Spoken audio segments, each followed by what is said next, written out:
이동하면서 혹은 밥 먹으면서 편하게 들을 수 있는 시사의 참견. 안녕하세요 하구 여러분, 시사의 참견 진행자 홍혁재입니다. 바쁘지만 지금 가장 중요한 이슈는 무엇인지 궁금한 우리 하구분들을 위해 준비했습니다. 하루가 다르게 쏟아지는 수많은 뉴스들을 하나씩 꺼내 소개하는 왓츠 마이 뉴스. 왓츠 마이 뉴스에서는 지난 한 주간 가장 뜨거웠던 사회 이슈 딱 2개만 꺼내 밀도 있게 떠먹여 드립니다. 오늘은 지민하구님 그리고 상욱하구님과 함께 하겠습니다. 두 분 다 자기소개 한 번씩 부탁드립니다. 안녕하세요. 저는 미디어 커뮤니케이션 학과 23학번 이지민입니다. 안녕하세요. 저는 미디어 커뮤니케이션 학과 2학번 전상욱입니다. 지금 벌써 개강한 지 한 달째가 되면서 이제 신입이라 해야 되나? 새로 들어오신 분들이 있는데, 그러면 새로 들어오신 이제 상욱님부터 소감을 한 말씀 해주세요. 우선은 이게 또 첫 촬영이기도 하고 그래서 너무 긴장이 조금 되는데, 그래서 그 긴장 때문에 혹시 촬영을 좀 망치게 될까봐 좀 그게 걱정이긴 한데 한번 오늘 최선을 다해서 녹화해보도록 하겠습니다. 네, 그럼 지민하구님도 한 말씀 해주시죠. 저도 새로운 이제 항상 둘이서 하다 보니까 셋이서 하는 건 처음인데 같이 화이팅 합시다. 좋습니다. 그러면 사담은 여기까지 하고 그럼 바로 이슈 소개 시작해 볼까요? 이제 먼저 지민하구님 오늘 어떤 이슈 가져오셨나요? 저는 일본 교과서 역사 왜곡이라는 주제를 가져왔는데요. 내년 일본 중학교의 사회과 교과서들이 일제강점기 가해 역사에 대한 일본의 정부 주장을 그대로 반영을 해서 역사 왜곡이 더 심화되었다는 내용입니다.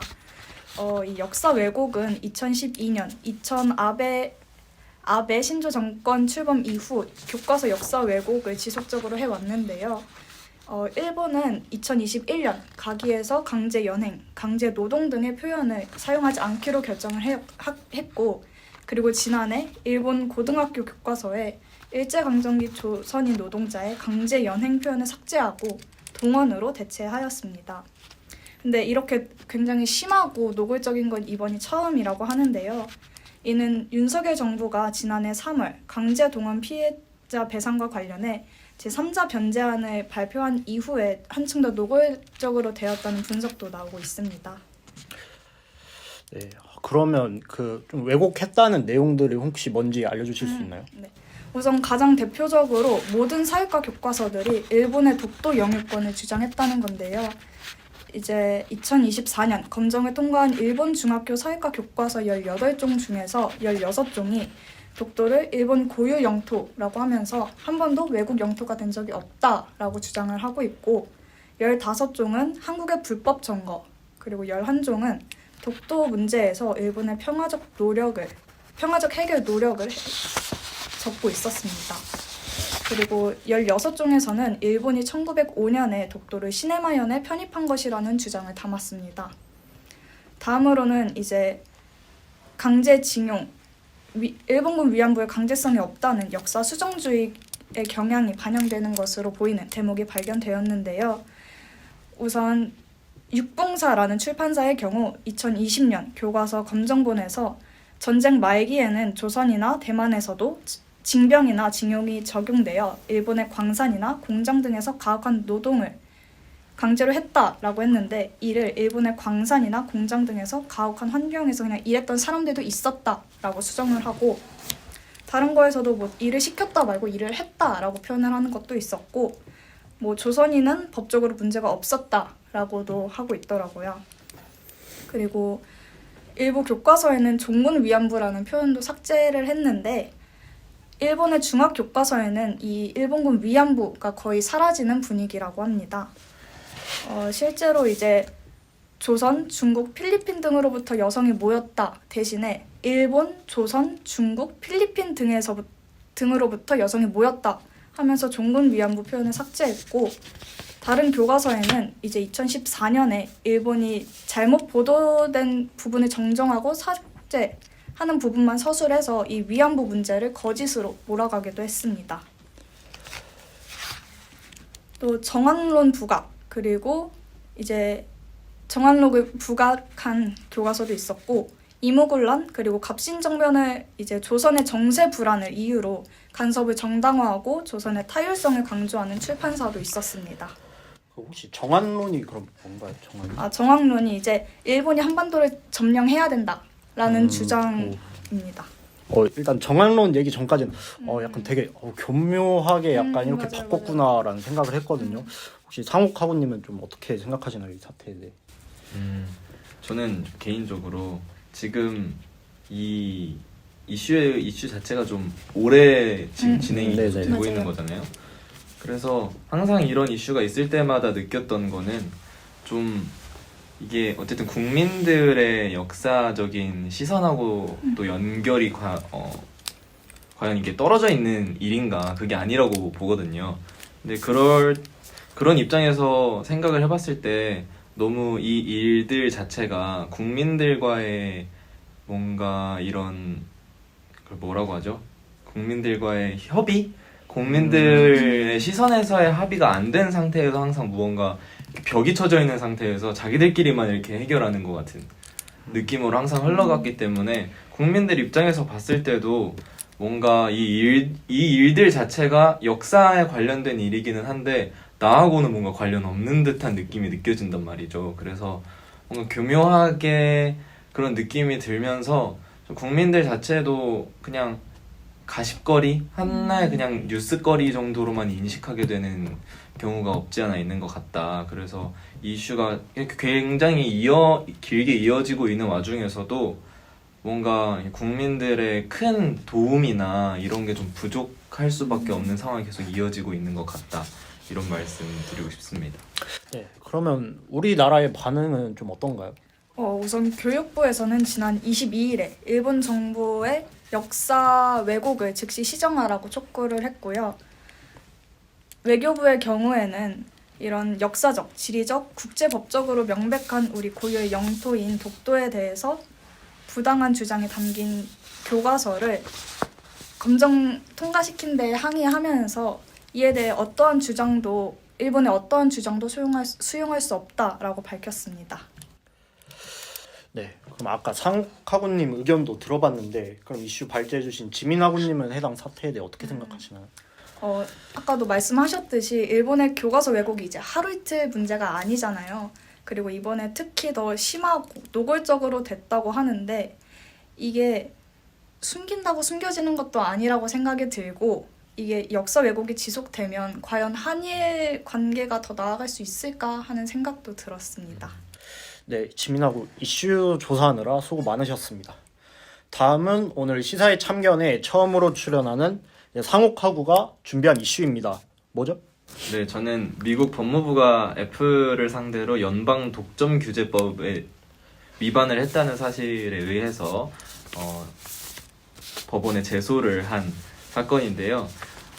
일단 굉장히 이 얘기가 좀 어떻게 보면 큰 일이기 때문에 뭔가 핵심으로 바로 들어가기보다 왜 미국 법무부가 애플을 연방 독점 규제법 위반 혐의로 소송을 제기했는지에 대해서부터 얘기를 조금 천천히 해드릴까 합니다. 우선 이 일의 핵심에 관한 내용은 아이폰의 생태계라고 할 수 있는데요. 우리 iOS라고 다들 아시잖아요.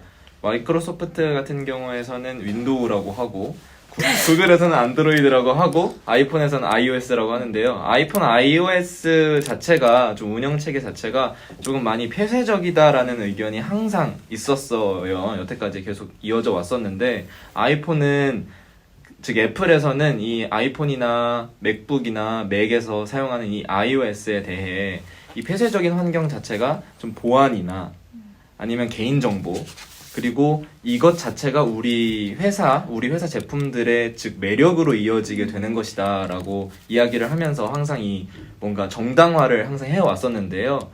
미 법무부에서는 이제 이 부분에 대해서 아이폰 내에서 사용하는 앱스토어에 대한 통제권을 애플이 남용을 하고 있다라고 하면서 고객과 앱 개발자들이 뭔가 다른 생태계나 다른 회사의 기기들로 넘어갈 수 없게 이탈하지 못하게 뭔가 가두어내고 있다라는 이야기를 하고 있고요. 두 번째로는 슈퍼앱이라고 하는 것에 관한 내용인데요. 슈퍼앱 같은 경우에 대표적인 예시로 위챗이라는 것이 있다고 합니다. 이제 중국에서 많이 사용하는 어플인데요. 슈퍼앱은 어플리케이션 한 가지로 메신저도 사용하고 음식 주문도 할 수 있고 웹서핑도 할 수 있는 뭔가 한 앱으로 다양한 것들을 해낼 수 있는 그런 어플리케이션을 이야기하는 것인데, 이런 것 또한 자사의 앱 검토 프로세스를 이용해서 뭔가 개발을 막고 있다, 업데이트를 막거나 아니면 접근 자체를 못하게 하는 그런 일들도 하고 있다고 합니다. 세 번째로는 아이폰을 타사의 스마트워치 같은 스마트 기기들과 연결하는 데 있어서 어려움을 만들어내고 있다고 합니다. 그리고 다음으로는 우리 삼성페이 같은 거 다들 아시잖아요. 이렇게 휴대폰에서 사용을 해서 결제기에 갖다 대기만 하면 바로 결제가 되는 굉장히 간편한 기술인데, 다른 요즘에 삼성페이가 아니더라도 하나페이나 뭐 이런 신한페이 같은, 솔페이 같은 그런 다 요즘에 그런 은행들에서 만들어내는 그런 접촉식 결제 기능들이 계속 생겨나고 있는데, 애플 같은 경우에는 iOS에서 이런 기능들을 사용하지 못하게끔 하면서 무조건 애플페이에 통해야만 한다라는 규정을 통해서 수수료를 많이 받고 있다. 그리고 그걸로 막대한 이익을 벌어들이고 있다고 합니다. 네. 그래서 뭐 저도 뭐 관련 사례들을 좀 찾아봤는데 또 뭐 메시지나 영상 통화 같은 것도 다른 타사 핸드폰이랑은 좀 안 되는 그런 게 있더라고요. 그래서 그래서 미국에서 규제를 들어갔는데, 제가 본 걸로는 또 미국 말고도 유럽 연합에서도 뭐 비슷한 사례가 있었다고 했는데, 그것도 한번 설명 부탁드립니다. 네.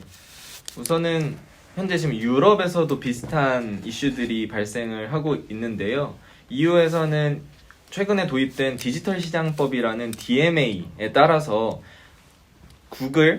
구글보다는 조금 구글의 모기업인 알파벳, 그리고 애플, 마이크로소프트 등등 지금 현재 IT 환경에서 굉장히 큰 역할들을 하고 있는 대기업들을 상대로 이런 반독점에 관한 심사를 하고 있고요. 실제로 애플의 주요 서비스들을 다른 운영 체계에서도 사용할 수 있게끔 하라고 EU에서 애플에 직접 요구를 하기도 했고, 미국 정부도 같은 것을 요구 중입니다.